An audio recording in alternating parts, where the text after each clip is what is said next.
Imagine a fully formed hostile force already inside Britain, 170 to 200,000 strong. Sounds terrifying, right? Now let's talk about why they'd never get very far. Of course, this is all hypothetical.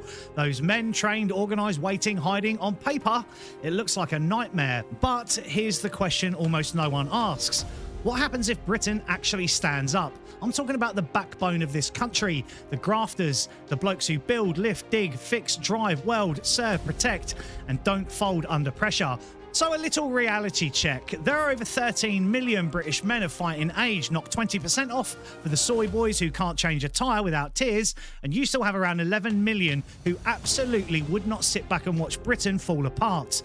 But that's only half the picture, because we haven't even started talking about the women yet. And trust me, British women are a different breed. We've got women in the forces, women in policing, women who run farms, women who run households, women who can shoot straighter than their husbands, and women who don't scare easily. The kind who'll drag you out of a burning building, deliver a baby in a lift, and still be at work at 7 a.m. the next day. The kind who kept this country alive during every war we've ever been in.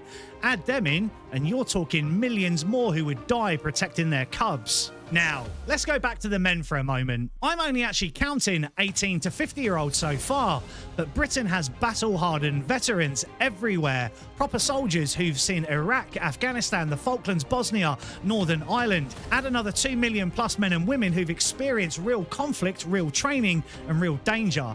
So your hypothetical force of 170 to 200,000 sounds big until you realise it's less than 1% of the people who'd be standing against them. And remember who we are. This is the island that held the line alone in 1940, the nation that turned farmers into fire watchers, teenagers into messengers, and shopkeepers into the home guard, the place where every town has veterans, every village has shoot-ready farmers, and every city has people who simply do not bend. Try taking Britain from within, and you're not seizing control, you're waking up an empire. Because you wouldn't just be up against soldiers, you'd be up against builders with claw hammers, mums with zero fear, lorry drivers with iron bars, farmers with shotguns, veterans with muscle memory, and people who've simply had enough. Could they take a street?